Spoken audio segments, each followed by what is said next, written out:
وأنا شخصيا ما أشوف في الأهلي نجم مخيف، لما يكون هنا في أفضل حالات الأهلي ما يلعب.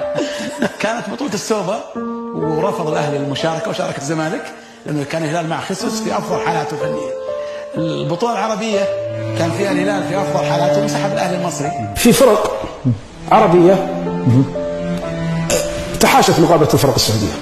الأهلي المصري تحاشى فريق الهلال. نادي الأهلي أكثر نادي في مصر عارف حد قوة نادي الهلال، عشان كده النادي الأهلي ما لعبش المباراة، واللي يقول لك غير كده حط تحتيه 50 خط. أصدر النادي الأهلي بيانا رسميا حول موقفه النهائي من المشاركة في السوبر المصري السعودي الذي أعلن مساء اليوم. وقال النادي في بيان نشر في الموقع الرسمي كالتالي: كل ما نشر وأشيع في السابق عن اعتذار النادي الأهلي عن المشاركة في كأس السوبر المصري السعودي غير صحيح. تحفظ النادي الأهلي كان على توقيت المباراة 8 من نوفمبر 2018 والتي ستتعارض مع الالتزاماته الأفريقية في حالة وصول نهائي البطولة.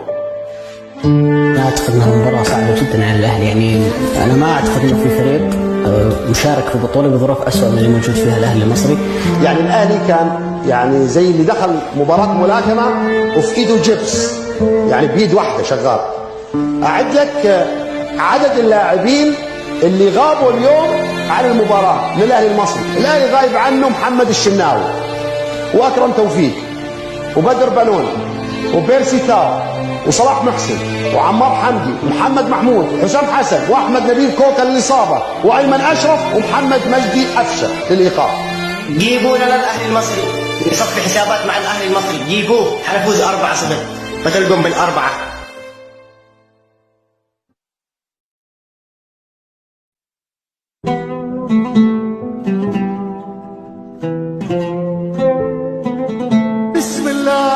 وعلى بركة الله انطلقت هذه القمة العربية الكبيرة وأبرز لقاء عربي في تاريخ مونديال الأندية العالمي. كرة للنادي الأهلي في مكان سليم طاهر على الجهة اليمنى ملعب عرض السلام. اهدى احنا لسه ما كملناش 20 ثانية. اهدى الكرة من معلول عرضية أمام المرمى. السلام ياسر يا إبراهيم يتقدم لأصحاب الفانيلا الحمراء. يا أهلي يا حبهم يا حجة قلوبهم الأهلي يا حبيبهم. السلام يا السلام.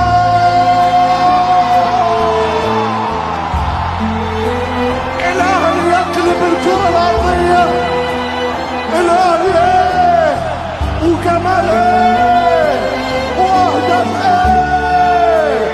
انتم بتعملوا الفانيلا الحمراء. يا ساتر يا ساتر. جاء الكرة الآن عبد القادر بيحاول. يا سلام يا سلام. استعراضات أهلاوية و3-2 وكرة للنادي الأهلي نزلها عبد القادر. بتعمل ايه الله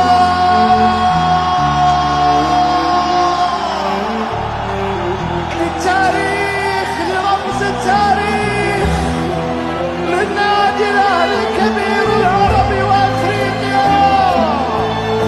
الله الله الله. دقيقة من ترك الشمال دي بتهز